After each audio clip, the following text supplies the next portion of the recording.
నమస్తే. అధికారం కార్యక్రమానికి స్వాగతం. నేడు అధికార కార్యక్రమంలో బీసీలకు ప్రత్యామ్నాయం ఏది అనే దాని మీద చర్చించబోతున్నాం. ఈ చర్చలో పార్టిసిపేట్ చేయడానికి బహుజన నాయకులు మాజీ డీజీపీ డాక్టర్ జె పూర్ణచంద్ర గారు మనతో ఉన్నారు.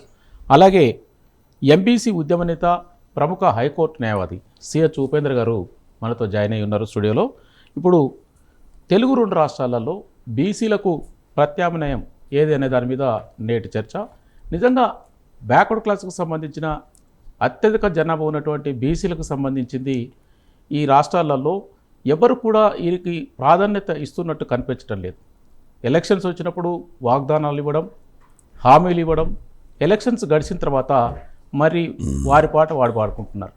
ముఖ్యంగా ఇక్కడ ఉన్నటువంటి పొలిటికల్ పార్టీలు కులాల వారీగా ఉన్నాయి కాబట్టి ఏ పొలిటికల్ పార్టీ వచ్చినా ఆ కులానికి సంబంధించిన వాళ్ళే ఎక్కువగా అవకాశాలని కల్పిస్తూ వారికి న్యాయం చేసే విధంగా అన్ని రంగాలలో ఇటు రాజకీయం కానీ, ఆర్థికంగా కానీ, ఉద్యోగ రంగాలలో కానీ వారికి ఎక్కువగా ఇంపార్టెన్స్ ఇస్తూ బీసీలను అనగదొక్కుతున్నారనడంలో ఎటువంటి సందేహం లేదు. దాని మీద ఈనాడు చర్చిద్దాం. ముందుగా మన దగ్గర బహుజన నాయకులు, మాజీ డీజీపీ వారికి స్పెషల్గా నమస్తే. ఎందుకంటే సారు ఈ రోజు నుంచి పెరియార్ బాటలో నడవడానికి నల్ల చొక్కా ఉద్యమాన్ని స్టార్ట్ చేసినారు.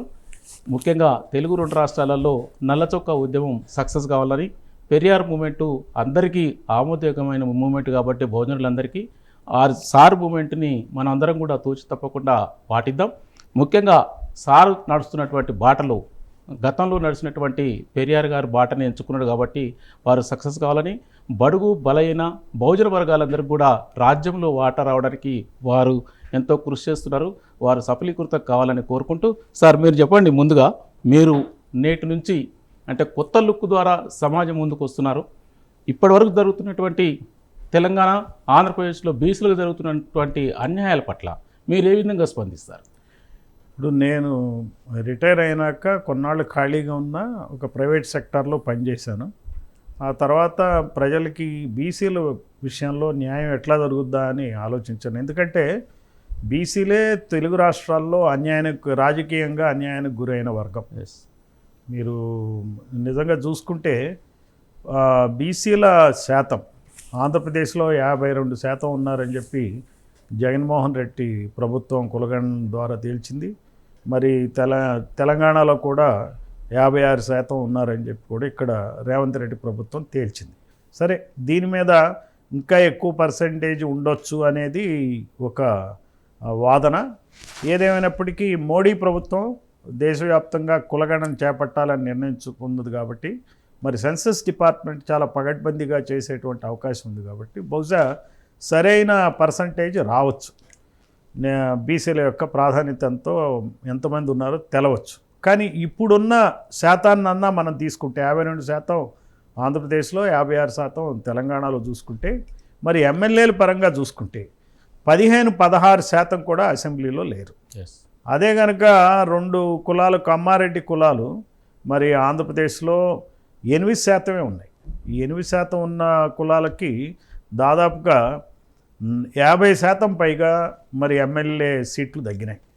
అదే ముస్లింలు ఉన్నారు. ముస్లింలు కమ్మారెడ్లు ఎంతమంది ఉన్నారో దాదాపుగా అంతమంది ఉంటారు, 7.81%. కనీసం 2% కూడా ఎమ్మెల్యేస్ లేని పరిస్థితి ఏర్పడింది. ఇట్లా బహుజన వర్గాలకి, బీసీలకు, ముస్లిమ్స్కు మరి డెమోక్రసీ మన కాన్స్టిట్యూషన్ ఏర్పడి స్వాతంత్రం వచ్చినప్పటి నుంచి ఇప్పటి వరకు నష్టం జరుగుతూనే ఉన్నప్పుడు రాజకీయంగా ప్రత్యామ్నాయం ఏది అని చూస్తే నాబోటివాడు ఏం ఆలోచించాడంటే బహుజన్ సమాజ్ పార్టీలో చేరితే మనం కాంశీరామ్ మార్గంలో పయనించినప్పుడు ఈ విషయాన్ని ప్రజలకి తెలియజెప్పచ్చు అని చెప్పి చేరటం జరిగింది. చేరి దాదాపుగా 15 నెలలు అయింది. ఈ రోజునే నేను రాజీనామా చేశాను. కారణం ఏంటంటే నేను కొన్ని కుల సంఘాలను కలవటం, అటు మా ప్రెసిడెంట్ ఆయన పరంజ్యోతి గారు ఉండే ఆయన, మరి లకే రాజారావు గారు ఎస్టీ నాయకుడు, సౌత్ ఇండియాలో ఫస్ట్ టైం ఆయన బీఎస్పీ ఎమ్మెల్యే, వీరు ఇంకా చాలామంది నాయకులు ఉన్నారు. వారి ఆధ్వర్యంలో మరి అటు వందన్ కుమార్ గారు కావచ్చు, ఇంకా చాలామంది నాయకులతో మొత్తం సమాజంలో వివిధ కులాల వాళ్ళని కలవటం, వాళ్ళకి బహుజన ఉద్యమం గురించి చెప్పటం, కాంశీరామ్ మార్గం గురించి, అంబేద్కర్ గురించి చెప్పటం అనేది జరిగింది. ఈ నేపథ్యంలో ఏమైందంటే మరి కారణాలు తెలియదు కానీ ఈ జాతీయ కోఆర్డినేటర్లు కొంతమంది వస్తూ ఉంటారు బీఎస్పీకి. వాళ్ళు ఏదో చూపుగా ఒకసారి వస్తారు, ఏదో అరకొరగా మాట్లాడతారు, కలుస్తారు, ఏదో పైన మీటింగ్లు అటెండ్ అయ్యి వెళ్ళిపోయి వాళ్ళు ఎప్పుడు ఏంటంటే ఎవరో ఒక పిటిషన్లు పెడతా ఉంటారు. ఈ పార్టీలు పిటిషన్లు పెట్టి మాయావతి గారి బొమ్మ లేకుండా మీటింగ్లు పెట్టారని చెప్పి ఒక ఆరోపణలు పంపించటం, ఫోటోలు పంపించటం, దానికి ఇంకేం పని లేనట్టు ఆ కోఆర్డినేటర్ కూడా దాని మీద పెద్ద విచారణ జరిపి గత కొన్ని నెలల క్రితం పరంజ్యోతి గారిని ఆయన ప్రెసిడెంట్గా తీసివేయడం జరిగింది. ఆయన కోఆర్డినేటర్గా వేశారు. అయినప్పటికీ ఈ బహుజన పందాలో నడవాలి, మరి ప్రజలకు దగ్గర కావాలనే ఉద్దేశంతో మేమేం చేసామంటే ఆయన, నేను, మిగిలిన నాయకులు అందరం కలిసి మరి వివిధ సంఘాల వాళ్ళని కలవటం ఆపల, వాళ్ళు కలుస్తున్నాం, ఎడ్యుకేట్ చేస్తూ ఉన్నాం. ఎందుకంటే ఈ కొన్ని ఒడ్డెర కులం ఉందండి, ఇంతవరకు వాళ్ళ దగ్గర నుంచి వాళ్ళు లక్షలాది మంది ఉన్నారు పాపులేషను. అందరికన్నా హైయెస్ట్ పాపులేషన్ యాదవులు ఉన్నారు. మరి ఏపీలో దాదాపుగా 6% ఉంటారు. కమ్మ రెడ్ల కన్నా ఎక్కువ ఉంటారు. వాళ్ళ ఎమ్మెల్యేలు కేవలం 46 మందే యాదవులు ఉన్నారు. ఒడ్డెర్ల నుంచి ఒక్క ఎమ్మెల్యే కూడా లేరు. చాకలి దగ్గర నుంచి మంగలి కానీ, కుమ్మరి కానీ, ఇంకా చాలా బీసీ కమ్యూనిటీస్ నుంచి మరి ఒక్కరు కూడా ఎమ్మెల్యే అసెంబ్లీలో అడుగుపెట్టని పరిస్థితి దాపురించింది. ఈ సందర్భంగా ఎస్టీల్లో మేము గమనించినప్పుడు దాదాపుగా ఎస్టీల్లో అత్యధికమైనటువంటి పాపులేషన్ ఉన్న కులం యానాది కులం. యానాది కులం 5.5 లక్షల మంది ఉంటారు. ఎస్టీలు మొత్తం కలిపి ఆంధ్రప్రదేశ్లో 25 లక్షలు ఉంటే 5.5 లక్షల మంది ఎస్టీలు ఉన్నారు. అలాగే యానాదులు 4.5 లక్షల మంది ఉన్నారు. సుగాలీలు 2.5 లక్షల మంది ఉన్నారు. అంటే వాళ్ళు 10 ప్లస్ వీళ్ళు 12.5, అంటే 50% ఎస్టీలకి అసెంబ్లీలో ప్రాతినిధ్యం లేదు. ఈ ఎస్టీ సీట్లని మైదాన ప్రాంతాల్లో లేకుండా కమ్మారెడ్డి నాయకులు కుట్ర పన్నటం ద్వారా ఎస్టీ సీట్లన్నీ కూడా మరి ఈ ఏజెన్సీ ఏరియాకి పరిమితం చేయటం జరిగింది. ఏజెన్సీ ఏరియాలో ఉన్న ట్రైబల్స్ ఏ కులమైనా వాళ్ళు కూడా 8 కులాలు ఉంటాయి. ప్రతి కులం 70-80 వేల కన్నా పాపులేషన్ ఎక్కువ ఉండదు. అయితే పూర్తిగా ఎస్టీల పాపులేషన్ ఉన్న చోట రిజర్వేషన్ ఇచ్చారు. వాళ్ళకి ఇక్కడ అత్యధిక జనాభా 50% ఉన్న చోట ఒక్క ఎస్టీ రిజర్వ్డ్ సీట్ లేదు. ఇప్పుడు 7 సీట్లు రిజర్వ్డ్ అయితే కనీసం 3 సీట్లన్నా మైదాన ప్రాంత ఎస్టీలకి ఇవ్వాలా. మరి అధికారాన్ని పంచడం అంటే ఏంటి? అందరికీ అధికారాన్ని పంచాలి. అందరికీ అధికారాన్ని పంచడం అంటే ఏంటి? రెడ్లు కమ్మోళ్లే పంచుకోవటం కాదు అధికారాన్ని, మిగిలిన కులాలకు కూడా పంచాలి. వీళ్ళు పంచకుండా ఏం చేస్తున్నారు? రెడ్డి కమ్మ కుల నాయకులు ఒకళ్ళ మీద ఒకళ్ళు కేసులు పెట్టుకుని అధికారులను గ్రూపులుగా చేసి ఆల్ ఇండియా సర్వీస్ ఆఫీసర్లను కూడా వాళ్ళ తాబేదారులుగా చేసి ఒక ప్రభుత్వం ఉన్నప్పుడు వేరే ప్రభుత్వానికి చెందినటువంటి అధికారులు కొమ్ము కాసిన వాళ్ళని అరెస్ట్ చేయటం, మళ్ళీ ప్రభుత్వం మారంగానే వేరే వాళ్ళు చేయటం, దానికోసం వీళ్ళు ప్రత్యేకంగా రెడ్ బుక్సో బ్లూ బుక్సో మెయింటైన్ చేస్తే ఇక వేరే పనే లేదు ఈ నాయకులకి. ఈ నాయకులు ఏం చేస్తున్నారంటే, ఎందుకు ఈ నాయకులు ఇలా తయారయ్యారు? ఈ బహుజనులకు అధికారం పంచకుండా అధికారాన్ని అంతా వాళ్ళలో కేంద్రీకృతం చేసుకుని ఈ ఎస్టీలు ఎవరైతే ఉన్నారో 3 సీట్లు మైదాన ప్రాంత ఎస్టీలకు ఇచ్చినట్టయితే 3 రెడ్లు కమ్మలు సీట్లు కోల్పోతారు. కోల్పోయినప్పుడు అక్కడ ఉన్న మైన్స్ కానీ వివిధ రకాలైనటువంటి సంపద మీద వాళ్ళకి ఏ రకమైనటువంటి అదుపాజ్ఞలు ఉండవు కాబట్టి, కోట్ల రూపాయలు కొల్లగొట్టే అవకాశాలు ఉండవు కాబట్టి వాళ్ళు ఏం చేశారంటే ఇవన్నీ కలిపి మైదాన ప్రాంత ఎస్టీ పోస్టులను కూడా మరి మారుమూల ప్రాంతాలకి పంపించారు. లైక్ పాడేరు కానీ, రంపచోడవరం కానీ, అరకు, ఈ ప్రాంతాలకి. అక్కడ జనరల్ చేసినా కానీ ఎస్టీలో ఎమ్మెల్యేలు అవుతారు. అంటే ఏమవుతుంది? ఇక్కడ ఒక 7 ప్లస్ ఒక జనరల్ 10 మంది ఎస్టీలు వస్తారు. అది వాళ్ళ భయం. అధికారాన్ని పంచదలుచుకోవాలి. అలాగే బీసీలకు కూడా అధికారాన్ని పంచదలుచుకోలేం. ఈ విషయాన్ని మేము ఒంగోలులో ఒక పెద్ద సభ జరిగితే ఎరుకల యానాదుల మీటింగ్లో ఆయన అటెండ్ అవుతుంది జరిగింది, పరంజ్యోతి గారు, నేను. అప్పుడు ఆయన కోఆర్డినేటర్ అంటాడు, ఆయన ఆ మాయావతి గారి బొమ్మ లేదు కాబట్టి మీరు ఆ మీటింగ్ అటెండ్ అవుతారని చెప్తారు. ఇప్పుడు యానాదులను ఎట్లా కలవాలి నాకు చెప్పండి? బొమ్మ పెడితేనే కలుస్తాం, బొమ్మ పెట్టి అదేం రూలు చెప్పాను ఆయనకి. ఎట్లా కలుస్తారండి మీరు అంటే ఆయన అడిగారు, మీరు ఇప్పుడు ఇంతవరకు ఎంతమందిని తెచ్చారండి అన్నాడు. నేనన్నా, నేను ఎంతమందిని తేవటానికి నేనేం పెద్ద పురాణ పురుషుణ్ణి కాదు, నేను పెద్ద సినీ స్టార్ను కాదు, రాగానే జనాలు నా పార్టీలో చేరటానికి. నేను ఒక ఉద్యోగ పనిచేసా, రకరకాల పద్ధతుల్లో ప్రజల్ని రీచ్ అవ్వాలని నేను ప్రయత్నిస్తున్నా. మరి మేమే ఎక్కువ మందిని చేర్చలేదు, కానీ ప్రజల్లో ఒక ఫీల్ గుడ్ ఫ్యాక్టర్ తేగలిగాం. అటు పరంజ్యోతి గారు కానీ నేను కానీ ఒరే బీఎస్పీ పార్టీ ఆంధ్రప్రదేశ్లో ఉందిరా అనిపించాం. ఈ నేపథ్యంలో మరి మీరు 40 సంవత్సరాల నుంచి బీఎస్పీ పార్టీ, నేను ఆయన అడిగా 40 సంవత్సరాల నుంచి బీఎస్పీ పార్టీ ఆంధ్రప్రదేశ్లో ఉంటే ఎంతమంది ఎస్సీలు తెచ్చారు మీరు? మీ రూల్స్ ఫాలో అయ్యి, మీ ప్రోటోకాల్స్ ఫాలో అయ్యి, మీరు బొమ్మలు పెట్టి ఎంతమంది చేశారు? మీరు ఒకసారి ఆలోచించండి. ఎస్సీలను ఎంతమంది తెచ్చారు? ఎస్సీల్లో ఉన్న ఒక సబ్కాస్ట్ దగ్గరికి రాకుండా దూరంగా ఉండే పరిస్థితి ఏర్పడింది. అసలు ఏ రకంగా మీరు ఈ రోజున బహుజన్ సమాజ్ పార్టీలో ఆంధ్రప్రదేశ్లో చాలా చాలా కమిటెడ్ వర్కర్స్ ఉన్నారు. వాళ్ళకి ప్రాణం బీఎస్పీ అంటే. ఆ ప్రాణం లాంటి బీఎస్పీ వదలలేక కాంశీరాం పాత్రలో అంబేద్కర్ నమ్ముకుని ఇదేరా మన పార్టీరా అని చెప్పి నమ్ముకున్న వాళ్ళని నిజంగా నానా యాతనలకు గురి చేస్తుంది ఈ బహుజన్ సమాజ్ పార్టీలో ఉన్నటువంటి ఈ కోఆర్డినేటర్ల వ్యవస్థ. అసలు ఏ ప్రెసిడెంట్ ఎన్ని రోజులు ఉంటాడో ఎవరికి తెలియని పరిస్థితి. ఈ రకంగా ఎప్పుడైతే చేశారో నేను చూశాను. ఈ విషయంలో అటు పరంజ్యోతి గారికి కానీ, ఇటు మన ట్రైబల్ నాయకులు ఫస్ట్ టైం బీఎస్పీ ఎమ్మెల్యే అయిన లకే రాజారావు గారి గురించి నేను కూడా ట్వీట్ చేశాను. అటు మాయావతి గారికి ట్వీట్ చేశాను, అటు ఆకాష్ ఆనంద్ గారికి కూడా ట్వీట్ చేశాను. వాళ్ళు ఎవరేం మాట్లాడలే, అసలు రెస్పాన్సే లేదు. లేనప్పుడు నేను ఒక డీజీపీగా ఒక రాష్ట్రంలో ఇన్ని సంవత్సరాలు పనిచేసి వచ్చి మరి బీసీలకి న్యాయం జరుగుతుందని ఈ పార్టీలో చేరిన వ్యక్తిని నేనేం చేయాలి? ఈ రోజున ఆలోచించాను నేను.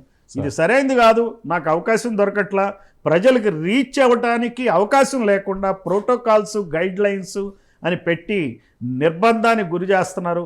నిజంగా ఇది ఎక్కడ పద్ధతి అని చెప్పి నేను ఈ రోజున రిజగ్నేషన్ కూడా ఇవ్వటం జరిగింది. అందుకనే బీసీలకు ప్రత్యామ్నాయం ఏది అనేది ఇది చాలా చక్కని ప్రశ్న మీరు ఈరోజు వేశారు.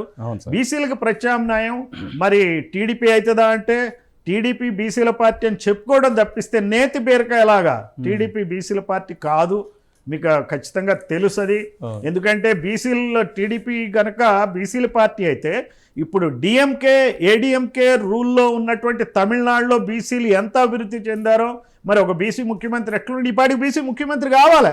ఇప్పుడు చంద్రబాబు నాయుడు బీసీ ముఖ్యమంత్రి చేసే అవకాశం ఉందా? ఆయన తర్వాత లోకేష్ని ముఖ్యమంత్రి చేయాలని ఆయన చూస్తున్నాడు. కాబట్టి అది టీడీపీ మన పార్టీ కాదు. రెండోది ఇంకా అసలు కానే కాదని చెప్పడం కూడా మొన్న ఒక ఆయన మేనిఫెస్టోలో ఏం చెప్పారు? బీసీల సంరక్షణ చట్టం తెస్తా అన్నాడు. ఇంతవరకు అసలు అతిగతి లేదు. 1 year అయింది, ₹1 ఖర్చు లేని ఒక చట్టం తేవటానికి ఏం ఇబ్బంది అయిందని ఆయన చెప్పండి.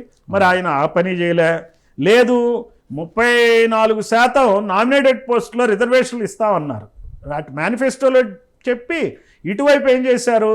ఒక క్యాబినెట్ రిజల్యూషన్ కూడా పాస్ చేయాలి. ఇంతవరకు అలా ఫిలప్పే చేయలే. 34% బీసీలకు ఇవ్వలే. అసలు 52% ఉంటే 34% ఇవ్వడం ఏంటి చెప్పండి? దాని మీద ఆయన చర్య తీసుకోలే.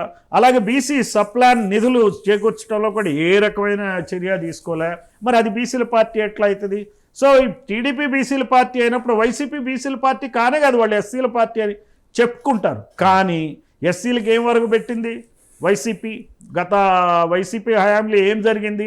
అంబేద్కర్ పేరు మీద ఉన్న ఉన్నత విద్యా పథకాన్ని పేరే మార్చేసి మరి వాళ్ళు జగనన్న పథకము మరి అలా వైఎస్ఆర్ పథకం అని పేర్లు పెట్టేసి కూర్చున్నారు. అట్లా అంబేద్కర్ పేరుని చెరిపేసే ప్రయత్నమే జరిగింది వైసీపీ హయాంలో. ఇట్లా రకరకాలుగా ఎస్సీ సామాజిక వర్గానికి చెందినటువంటి డాక్టర్ సుధాకర్ కావచ్చు, మరి సుబ్రహ్మణ్యం అని ఒక ఆయన్ని ఎస్సీ వర్గానికి చెందిన ఆయన్ని ముక్కలుగా నరికి పార్సిల్ చేసి పంపించినటువంటి మరి ఘన చరిత్ర ఉంది ఆ వైసీపీకి. మరి ఇట్లా ఈ 2 పార్టీలు కూడా, ఓ పక్క కారంచేడులో, ఈ ఓ పక్క చుండూరులో, ఈ 2 పార్టీలకు చెందిన కులాలే చేసినాయి. మరి వాటికి సంబంధించిన పార్టీలే మరి ఇటు మనం చూసుకుంటే కాంగ్రెస్ కూడా అదే మాదిరిగా చేసింది. ఇక బీజేపీకి వద్దాం. బీజేపీ పరిస్థితి ఏంటి చెప్పండి? బీజేపీ ఈ రోజున మరి అటు జగన్తో కలిసిపోయింది మొన్నటి వరకు. ఇప్పుడేమో టీడీపీతోనూ జనసేనతో కలిసి పనిచేస్తూ ఉంది. మేము కులగణన ఇన్నిసార్లు చేస్తే మొత్తానికి ఏదో తప్పక మన కేబినెట్ నిర్ణయం తీసుకుంది. అయితే ఈ బీజేపీకి వచ్చేటప్పటికి బీజేపీ నిజంగా బీసీల పార్టీ అయితే మరి ఓసీ హిందువులు బీసీ హిందువులను ఎట్లా అణిచేస్తున్నారు చెప్పండి? బీజేపీ ఎట్లా బీసీల పార్టీ అవుతుంది? ఇప్పుడు ఓసీ హిందువులు ఎవరండి? అటు కమ్మారెడ్డి ఇతర ఓసీలు ఉన్నారు కదా, మరి వాళ్ళంతా హిందుత్వాన్ని పట్టుకుని కూర్చుంటారు కదా. మరి ఆ ఓసీ హిందువులు బీసీ హిందువులకి మరి ఈ బీజేపీ వల్ల ఏమి న్యాయం జరుగుతుంది చెప్పండి? మరి బీసీలు అసెంబ్లీలో జారలేదు కదా. ఇప్పుడు టికెట్లన్నీ ఇప్పుడు టీటీడీలో కూడా ఒక బీజేపీ తరఫున ఒక మెంబర్ని ఇవ్వాలంటే రెడ్డికే ఇచ్చారు వాడు. జనసేన కూడా అంతే, టీడీపీ అంతే. బీసీలకు ఎక్కడిచ్చారు? జనాభా దామాషా పద్ధతిలో బీసీలకు టీటీడీ బోర్డు సభ్యులుగా ఎట్లా ఇచ్చారు చెప్పండి?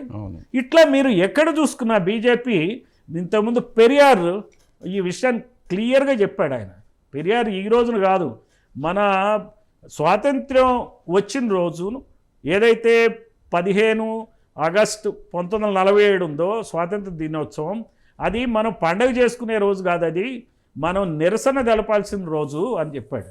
ఎందుకురా అనంటే ఆయన అన్నది ఏంటంటే బ్రాహ్మిన్ బనియా కాంబినేషన్ ప్రభుత్వాలు వస్తాయి, ఈ కాన్స్టిట్యూయెంట్ అసెంబ్లీ కాన్స్టిట్యూషన్ వచ్చినాక వాళ్ళు చేసేటువంటి అన్యాయాలు అక్రమాలు బ్రిటిష్ వాళ్ళకన్నా ఎక్కువ ఉంటాయని ఆయన 1946లో 1946లో చెప్పాడు సార్. ఆయన పెరియార్ని ఈ రోజున మనం ఖచ్చితంగా మనం స్మరించుకోవాలా. ఆయన అక్షరాల నిజం. బ్రాహ్మిన్ బనియా రూపంలో ఉన్నటువంటి కాంగ్రెస్ పార్టీ అదే పని చేసింది. బీసీలకు రిజర్వేషన్లు ఇవ్వాలా, బీసీలకు కులగాడం చేయాల. 1931లో కులగాడం చేస్తే తర్వాత వచ్చిన కాంగ్రెస్ ప్రభుత్వం, నెహ్రూ కానీ ఇందిరాగాంధీ కానీ రాజీవ్ గాంధీ కానీ వీళ్ళందరూ కూడా అసలు ఆ కులగాడం చేయాల. అట్లానే ఇప్పుడు కాంగ్రెస్ పోయి బ్రాహ్మిన్ బనియాలు ఎక్కడ చేరారండి? బీజేపీలో చేరారు.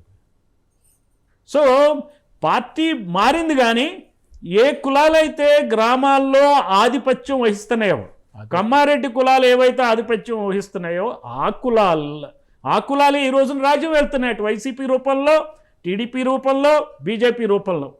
సో ఈ రకంగా బీజేపీ ఏ రకంగా బీసీలకు న్యాయం చేస్తుంది? అందుకనే బీసీలు ఖచ్చితంగా ఒక ప్రత్యామ్నాయాన్ని ఎత్తుక్కోవాల్సిన అవసరం ఉంది.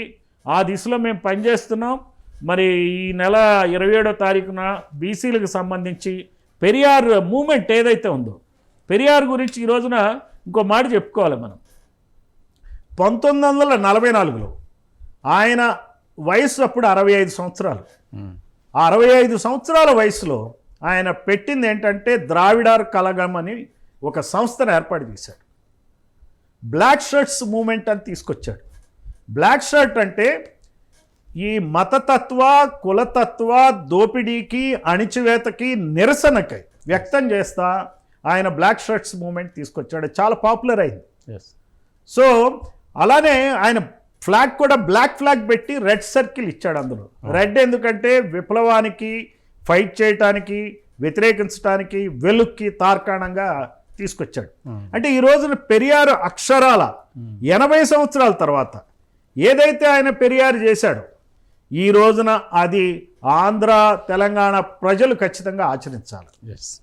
సో ఆంధ్రప్రదేశ్ ఆంధ్ర అవతరణం వచ్చి నిజంగా అన్యాయం జరిగింది. ఆంధ్ర కనుక ఏర్పాటు కాకపోతే, పొట్టి శ్రీరాముల వల్ల మనకి ఆయన త్యాగ వలన ఆంధ్ర ఏర్పడటం నష్టమే జరిగింది. ఏర్పడి ఉండకపోతే ఈ రోజున డిఎంకే ప్రభుత్వం, ఏడీఎంకే ప్రభుత్వం ఆంధ్రాలో ఉండేది. ఈ హైదరాబాదు, ఈ రాయలసీమ, అమరావతి గొడవలు ఉండేవి వచ్చాయి కాదు. మరి మద్రాసు రాష్ట్రంగా ఆంధ్ర ఉండేది. దాని ఎఫెక్ట్ తెలంగాణ మీద కూడా ఉండేది. తెలంగాణ మీద ఉండటం వల్ల ఖచ్చితంగా తెలంగాణలో కూడా బీసీల అధికారం హస్తగతం చేసుకునే అవసరం వచ్చింది.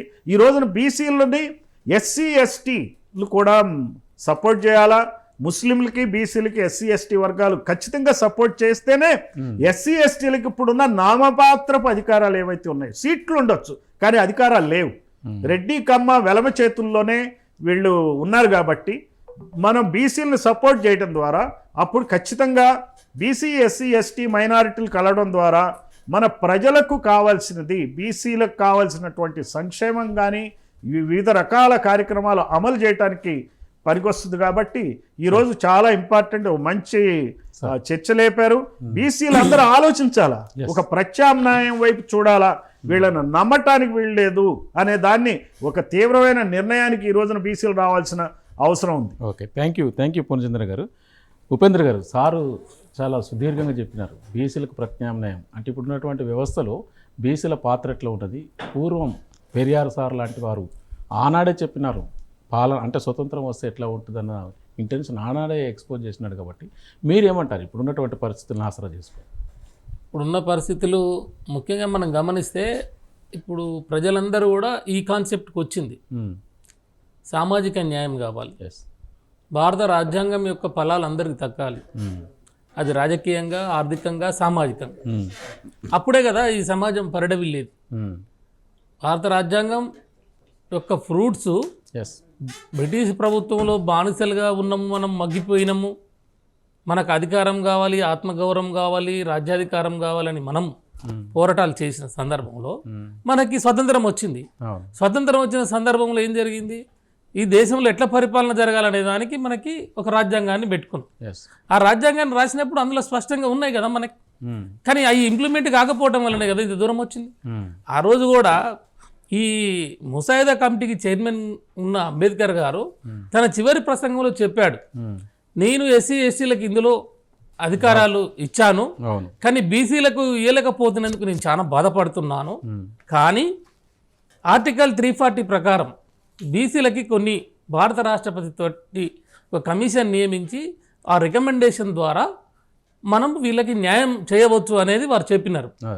అదే 1949లో ఈ భారత రాజ్యాంగ నిర్మాణ సభలో అందులో సీనియర్గా సభ్యులుగా ఉన్నటువంటి పంజాబ్ రావు దేశ్ముఖ్ అనే అతను వారు మాట్లాడుతూ వారు కూడా చాలా స్పష్టంగా చెప్పారు, ఇక్కడ ఏమైతుంది, ఈ నిష్పాక్షమైనటువంటి న్యాయం కనుక జరగపోతే 50-60 సంవత్సరాలు 70 సంవత్సరాల తర్వాతనైనా ఈ దేశంలో బీసీలు మళ్ళీ లేస్తారు, వీళ్ళకి న్యాయం జరగదని చెప్పి ఆ రోజు వారు భారత పార్లమెంట్ లో మాట్లాడిర్రు.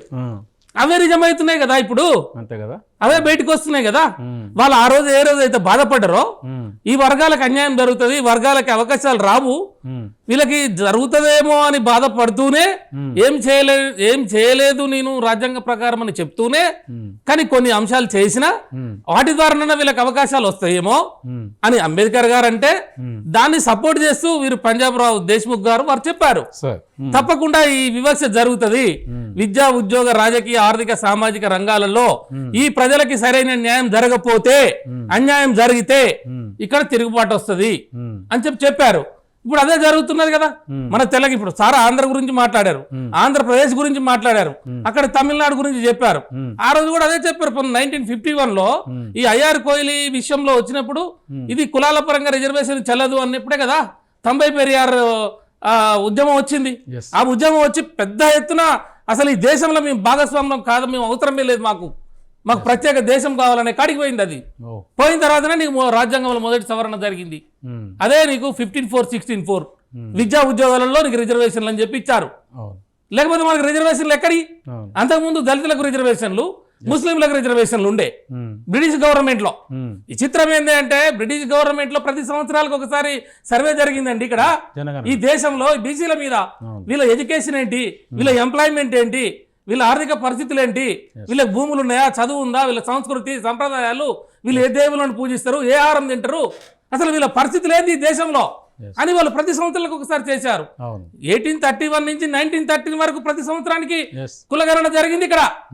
కానీ ఈ దేశంలో స్వతంత్రం వచ్చిన తర్వాత ఇప్పటి వరకు కులగణన జరగలేదంటే ఇది అన్యాయం కాదా, ఇది వివక్ష కాదా? ఎవరికి చెప్పుకోవాలండి బాధలు? ఈ రకంగా వస్తే ఇప్పుడు ఏమి తెలంగాణ ప్రాంతం గురించి మనం ఒకసారి మాట్లాడితే, మనం స్వతంత్రానికి ముందర ఇక్కడ రైతాంగ సాయుధ పోరాటం జరిగింది.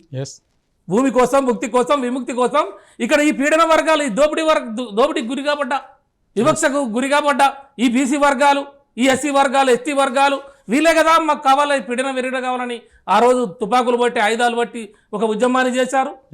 ఆ రోజు దాన్ని నిరంకుశ పాలన పీడ నుంచి విరగడ అయింది. తర్వాత ఈ రెండు కలిపేటప్పుడు వద్దని చెప్పారు, ఇట్లా జరుగుతాయని చెప్పి మళ్ళీ కలిపిన తర్వాత 69లో ఉద్యమం వచ్చింది. అప్పుడు బ్రహ్మాండంగా ఉద్యమాలు జరిగినాయి. తర్వాత మళ్ళీ 2001 99 2097లో ప్రత్యేక తెలంగాణ మూవ్మెంటే వచ్చింది. అప్పుడు కూడా ఈ వర్గాలే కదా బ్రహ్మాండంగా ఉద్యమాలు ఉన్నాయి. ఇప్పుడు తెలంగాణ కూడా వచ్చింది. తెలంగాణలో కొంత 10 సంవత్సరాలు పాలన జరిగింది. సరే కొంత జరిగింది. ఇప్పుడు ఏమి ఆఖరికి ఏం వచ్చింది, ఇప్పుడు మిగిలిపోయింది ఏంది? ఇక్కడ మనకి 20 సంవత్సరాలకు 30 సంవత్సరాలకు ఒక పోరాటం ఉంటుంది. ఈ గడ్డలో అన్యాయం మీద జరిగితే ఎవరు జీర్ణించుకోలేరు. ఆత్మ గౌరవం కావాలి, అవకాశాలు కావాలి, సమన్యాయం కావాలని పోరాటాలు చేసే గడ్డ ఈ గడ్డ. ఇప్పుడు 3 అవకాశాలు పోయినాయాడా. ఇప్పుడు మిగిలింది ఏంటంటే బీసీల ఉద్యమము, ఎంబీసీల ఉద్యమము. ఇంతవరకు ఈ 70 సంవత్సరాల స్వతంత్ర భారతదేశంలో అసెంబ్లీలో కాలు పెట్టని కులాల పరిస్థితి ఏంటి, పార్లమెంట్లకు పోని కులాల పరిస్థితి ఏంటి, జిల్లా పరిషత్ చైర్మన్లు కాని పరిస్థితులు, ఎమ్మెల్సీ కాని పరిస్థితులు, ఆఖరికి సర్పంచులు కాని పరిస్థితులు, ఆఖరికి వార్డు మెంబర్లు కూడా కాని పరిస్థితులు ఉన్నాయే. ఏం సమాధానం చెప్తారు ఈ పాలకులు అన్నీ మేము అడుగుతున్నాం. ఇదే కదా ఇప్పుడు రేజ్ అయ్యేది. ఈ తెలంగాణలో కూడా ఇప్పుడు మన సార్ చెప్పినట్టు భారతీయ జనతా పార్టీ మొన్న ఎలక్షన్లో బీసీ ముఖ్యమంత్రిని చేస్తారని. సరే ఇప్పుడు ఆ స్టాండ్ మీద ఉంటుందా ఉండదా? బీసీలకు వాళ్ళు ఎన్ని సీట్లు ఇస్తారు ఏం సంగతి? సరే కాంగ్రెస్ పార్టీకి మనం వస్తే నేషనల్ పార్టీ ఈ 2023 ఎలక్షన్లో ఏం చెప్పినారు? సప్లాన్ పెడతా అన్నాడు. సప్లాన్ పెట్టి మొదటి అసెంబ్లీలో తీర్మానం చేస్తా అన్నాడు. తీర్మానం చేసి నీకు సంవత్సరానికి 20,000 కోట్ల రూపాయలు ఇస్తానని మాట ఇచ్చినాడు. ఎక్కడ పోయింది సప్లాను? ఎక్కడ పెట్టినావు తీర్మానం? 6 నెలల్లో కులగణన చేస్తానవే, ఎక్కడ చేసినావు ఈ కులగణన? కులగణన చేస్తే నువ్వు 42% రిజర్వేషన్లు లోకల్ బాడీలా, మళ్ళీ కొత్తగా ఏం పెట్టిండు? ఎడ్యుకేషన్ ఎంప్లాయ్మెంట్ ఇస్తా అన్నాడు. ఈ 2 కలిపి అసెంబ్లీలో 2 బిల్లులు ఇక్కడ తీర్మానం పెట్టి దీన్ని గవర్నర్ ద్వారా అక్కడ పంపినని చెప్పినాడు. మరి అది ఎప్పుడు రావాలి? వస్తే మరి వాళ్ళు 2/3 వస్తుందా అంటే నా పని అయిపోయింది, ఇక్కడ చేతులు దులుపుకున్నా, బాలు ఢిల్లీ కోర్టులో కొట్టినా. సరే ఇక్కడ ఫెడరేషన్ల సంగతి ఏందయ్యా? సరే దాని సంగతి దేవుడెరు. ఇక్కడ కమిషన్ ఉండే అప్పుడు ఆ కమిషన్ తోటి చేయించి ఏదో ఒకటి చేస్తే ఇలా నా బిడ్డలు 25,000 30,000 మంది సర్పంచులు అవుతురు కదా. తెల్ల షర్ట్లు వేసుకొని వాళ్ళు కూడా కారు పెట్టుకొని ఓ బుగ్గ ఉండి వాళ్ళ కులాలలో ఇలా మా దూదేకుల పరిస్థితి ఏంటండి? ఇలా మా ఆరగడ్డుకోల పరిస్థితి ఏంటి? అక్కడ ఫెడరేషన్ ఉన్నది కదా, నువ్వు ఎందుకు ఫిలప్ చేయమని నేను అడుగుతున్నా. మేధనాల పూసల పరిస్థితి ఏంటి అంటే వీళ్ళకి అవకాశాలు రావద్దా? అంటే నీ వెనక నీకు బోయిలలో నువ్వు అండ్ల కూర్చుంటే, పల్లకిలో కూర్చుంటే వీళ్ళు బోయిలాలు అంటే వీళ్ళు మోసుకుంటే తిరగాల? ఆ విశ్వకర్మ ఫెడరేషన్ ఏంటి? ఆ పద్మశాలిల పరిస్థితి ఏంటి? ఆ యాదవుల పరిస్థితి ఏంటి? గౌండ్ల పరిస్థితి ఏంటి? ఎందుకు వేయమని నేను అడుగుతున్నా. నువ్వు పాలక మండలి ఎందుకు వేయట్లేదు? బడ్జెట్ ఎందుకు కేటాయించట్లేదు? ఇన్ఫ్రాస్ట్రక్చర్ ఎందుకు ఇవ్వవు? నువ్వు ఇచ్చే ఏదైతే నువ్వు పార్టీలో పదవులు కావచ్చు, నామినేటెడ్ పదవులు కావచ్చు, అవి కూడా వాళ్ళకే మొత్తం వాళ్ళకే ఇచ్చుకుంటున్నాడు. ఒకటే సామాజిక వర్గం, సామాజిక తెలంగాణ పోయి ఇవాళ ఏమంటున్నారు? రెడ్ల తెలంగాణ కాడికి వచ్చింది అది. ఇలా నోరు తెరిచి మాలాంటోళ్ళతోటి కులాల గురించి మాట్లాడడానికి ఒక రకంగా ఇబ్బంది పడే సమాజం అనుకున్నా, కానీ మాట్లాడని పరిస్థితి తప్పని పరిస్థితి కనబడుతున్నది కదా. ఇవాళ సమాచార రైట్ టు ఇన్ఫర్మేషన్ 5 సభ్యులు పెడితే 5 నువ్వు ఒక దళితునికి ఇచ్చినావు, ఒక ముస్లింకి ఇచ్చినట్టుంది అంతే. మరి 2 రెడ్లకి ఇచ్చినావు, ఒకటి బ్రాహ్మణ్కో కమ్మకో ఇచ్చినావు. నేనేమంటున్నా ఇచ్చినావయ్యా. 9 మంది సభ్యులు ఉంటే నా 4 నా బిడ్డలు రావాలి కదా. 50% అన్నా, నువ్వు 42% అన్నా, 9 నెలల 36 4 ఇవ్వాలి కదా. 4 బీసీలకు ఇవ్వాలా? మరి నువ్వు 4లో ఒక్కని కూడా ఇవ్వలేదు అంటే నువ్వు ఎట్లా చేస్తావు సామాజిక న్యాయము? కాంగ్రెస్ పార్టీ పరిస్థితి చెప్తుందండి. ఆ రోజు పోతే కాకా Kalelkar commission at the time of 1951 they have clearly stated, they have recommended to do the caste census. మరి కాకా కాలేకర్ కమిషన్ ఏమైంది? దాని రిపోర్ట్ ఏం చేసినారు మీరు? ఈ ఇయర్ వరకు మీరు బయట పెట్టకపోతురి, దాన్ని ఇంప్లిమెంట్ చేయకపోతురి. తర్వాత సెకండ్ కమిషన్ నేషనల్ కమిషన్ వస్తే బీపీ మండల్ కమిషన్ వాళ్ళు కూడా క్లియర్గా చెప్పినారు కదా. ఇంకా చాలా ఉన్నాయి అంశాలు. నేను వేరే ఓట్లే కులగరణ మీద మాట్లాడుతున్నా.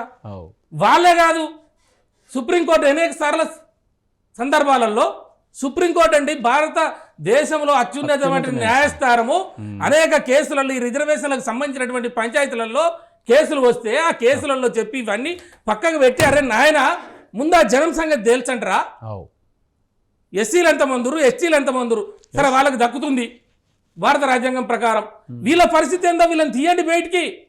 వీళ్ళకి తీస్తే కదా వీళ్ళకి సంక్షేమం ఏంటి, వీళ్ళ అభివృద్ధి ఏంటి, వీళ్ళకి అవకాశాలు ఏంటి, ఆ లెక్కలు తీయమని చెప్పి సుప్రీంకోర్టు చెప్పిన దపదపాలుగా మీరు పట్టించుకోకపోతే ఈ దేశాన్ని ఎక్కువ కాలం పరిపాలించిన వాళ్ళు ఎవరని అడుగుతున్నా వాళ్ళే కదా. ఈ వర్గాలకు మీరు ఏం సమాధానం చెప్తారు?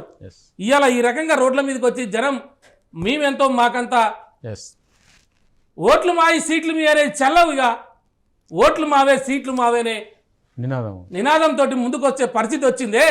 ఇది మంచిది కాదండి. ఇది ఒక కుటుంబం, ఇది అన్నదమ్ముల పంచాయతీ, ఇది బీసీలు అంటే వేరు, ఎస్సీలు అంటే వేరు, మేమేదో ఓసీలం అంటే ఆకాశం నుంచి ఊడిపడ్డామని అనుకుంటారు వాళ్ళు. ఇదంతా ఒకటే వ్యవహారం. అన్నదమ్ముల పంచాయతీలో తమ్ముడికి అన్యాయం జరుగుతుంది అంటున్నాం. ధర్మం కొరకు మేము మాట్లాడుతున్నాం, న్యాయం కొరకు మాట్లాడుతున్నాం. అంత మాత్రాన మీ మీద శత్రులం కాదు.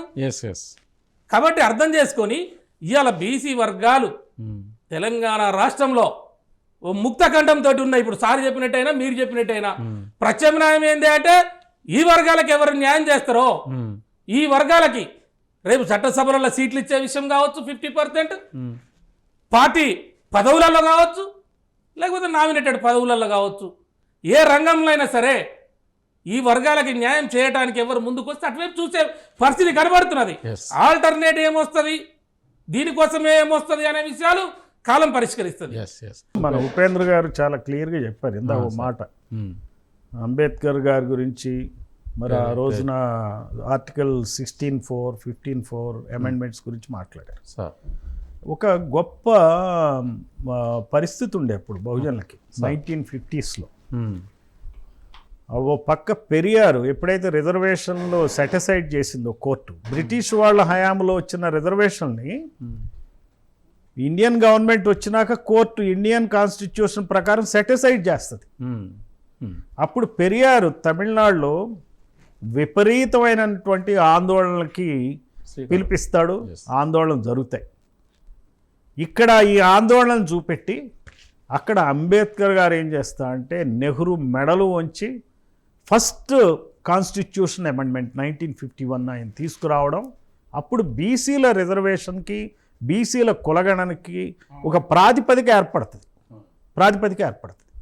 సో ఇద్దరు కలిపి చేశారు. ఈ రోజున సొల్యూషన్ ఓ పక్క అంబేద్కర్, ఇంకో పక్క పెరియార్. ముఖ్యంగా ఆ తెలుగు వాళ్ళు మాత్రం ఖచ్చితంగా ఈ పెరియార్ మార్గంలో నడవాలా. పెరియార్ ఒక సొల్యూషన్ చెప్తానండి, నిరసన ఎలా తెలియజేయాలి. ఈరోజు ఉపేంద్ర గారు చాలా ఆవేశంగా చెప్పారు. నేను కూడా ఆల్ ఇండియా సర్వీస్ ఆఫీస్లో ఒక ఆఫీసర్గా, ఐపీఎస్ ఆఫీసర్గా మరి పనిచేసి మరి ఈ రోజున ఈ సబ్జెక్ట్ నేను తీసుకున్నానంటే నిజంగా గ్రామాల్లో ఉన్న పరిస్థితి కానీ ఈ రాజకీయ ఆధిపత్యాన్ని చూశాను. కాబట్టి ఒక సబ్ ఇన్స్పెక్టర్ బీసీ వర్గాలకు చెందిన అధికారులు ఎన్ని ఇబ్బందులు పడతారో నాకు తెలుసు. నాబోటి వాడు జాగ్రత్తగానే హ్యాండిల్ చేశాడు. బట్ అందరికీ అన్ని రోజులు అట్లా లేవు. అందువల్ల బీసీ అధికారులు ముఖ్యంగా ఎంప్లాయీస్ చాలా ఇబ్బందులు పడుతున్నారు. వాళ్ళకి ఆ టైంలో పోస్ట్ ఎవరికి ఇవ్వాలని ఆలోచించినప్పుడు బీసీకా ఓసీకా అంటే ఓసీకి ఇస్తారు. ఈ ఓసీల్లో కూడా కర్మ ఏంటంటే నార్త్ ఇండియన్ ఓసీకి అయినా ఇస్తారు కానీ మన బీసీలకు కూడా ఇవ్వరు. అధికారులు వీళ్ళు పోస్టులు ఇవ్వరు. చాలా దారుణమైన వివక్షత గురవుతున్నారు. అందువల్ల నేనేం చెప్తానంటే బీసీలు అనబడే వాళ్ళకి పెరియార్ మార్గంలో నడవండి. పెరియార్ చూడండి ఎంత బ్రహ్మాండమైన ఐడియా వేశాడో. అది మనం ఎందుకు గమనించట్లా? అందరూ కూడా నెట్ చూడమని చెప్తున్నా. ఇది నా సొంత ఐడియా కాదు. In 1945 Periyar organised a volunteer corps of black shirts, a symbolic movement against operation. So బీసీలు అందరూ పెరియార్ మార్గంలో నడిచి మీరేం చేయొద్దండి, బ్లాక్ షర్ట్స్ వేసుకోండి. బ్లాక్ షర్ట్స్ వేసుకోండి. బ్లాక్ షర్ట్ వేసుకుంటే అతను బీసీ అని ప్రతి బీసీకి తెలియాలి. మీరు ఈ ఒక్క పని చేయండి. ఇంకో మాట అన్నాడు ఆయన పెరియార్. ఈ ఒక్క మాట చెప్పి నేను విరమిస్తా. ఇంత డిస్కషన్ మొత్తానికి కూడా పెరియారు ఎంత బ్రహ్మాండంగా ఆలోచించి చెప్పాడో ఇది ఒకటే చాలు. 9th December 1946 Periyar vehemently opposed the constituent assembly. ఇందా చెప్పారు ఆయన, ఎగ్నెస్ట్గా చాలా ఆందోళన జరిగినాయి, మేము విడిపోతాం దేశం నుంచి అనేటువంటి అంత పెద్ద ఎత్తున ఆందోళన తమిళనాడు జరిగితేనే అప్పుడు దిగొచ్చారు. ఆయన అన్నమాట ఏంటంటే he opposed the constituent assembly arguing that 15th August 1947 was a day of morning. As ఎందుకో చెప్తున్నాడు ఆయన, political power was merely transferred to the Brahmin Bania elite whose exploitation he believed would surpass the British rule. ఇప్పుడు కూడా జరుగుతుంది. అందువల్ల అప్పుడు Brahmin Bania nation వైడ్గా Brahmin Bania నడుస్తుంది మన దేశంలో. అప్పుడు కాంగ్రెస్లో ఉన్నారు బ్రాహ్మిన్ బనియాస్, ఇప్పుడు బీజేపీలో ఉన్నారు. మన రాష్ట్రాల్లో రెడ్డి, కమ్మ ఉన్నారు. తెలంగాణలో ఎడిషనల్ ఫ్యాక్టర్ వెలమాస్ ఉన్నారు. ఆ వెలమాస్ ఉన్నదే 1,00,000 మంది అండి. 1,00,000 మంది ఉంటే అసెంబ్లీలో 13 మంది ఎమ్మెల్యేలు ఉన్నారు. అసలు ఇది ఏంటిది నాకు అర్థం కాదు. ఈ రకమైనటువంటి మనకి రాజకీయమైనటువంటి అన్యాయం బీసీలకు జరుగుతుంది. బీసీలు మీరు ఏం చేయొద్దండి, బీసీలుగా మీరు తెలియాలి, మీరు బీసీ అని తెలిసే విధంగా ఒక బ్లాక్ షర్ట్ వేసుకోండి, ఈ పెరియార్ మార్గంలో నడవండి. అంబేద్కర్ సిద్ధాంతం ఏదుందో కుల వివక్ష, ఎనిహిలేషన్ ఆఫ్ ది కాస్ట్, దాన్ని రిమూవ్ చేయాలంటే బ్లాక్ షర్ట్తో ఖచ్చితంగా దాన్ని కప్పెట్టచ్చు. థ్యాంక్ యూ పూర్ణచంద్ర గారు. మన బీసీలకు ప్రత్యామ్నాయం ఏదనే దాని మీద మీరు ఇలా బ్లాక్ షర్ట్ని సూచించినారు. సమాజంలో ఉన్నటువంటి బ్యాక్వర్డ్ క్లాస్ అందరూ కూడా ఉద్యమాన్ని ఉధృతం చేయాలంటే, పెరియార్ని వారసత్వంగా మనం అందరం ఉండాలంటే బ్లాక్ షర్ట్ వేసుకోవాలనేది ఈరోజు చర్చలో బయటపడినటువంటి అంశం. ఈ చర్చలో పార్టిసిపేట్ చేసినటువంటి ఎంబీసీ ఉద్యమ నేత, ప్రముఖ హైకోర్టు న్యాయవాది ఉపేందర్ గారికి, అలాగే బహుజన నాయకులు, నేటి నుంచి బహుజన నాయకులు బ్లాక్ షర్ట్తోనే దర్శనమిస్తా అన్నటువంటి మా డీజీపీ గారు పూర్ణచంద్ర గారికి ఈనాటి చర్చలో పాల్గొన్నందుకు మీ ఇద్దరికి కూడా వందనాలు. అలాగే మరో కార్యక్రమంతో మరో వారం కలుద్దాం.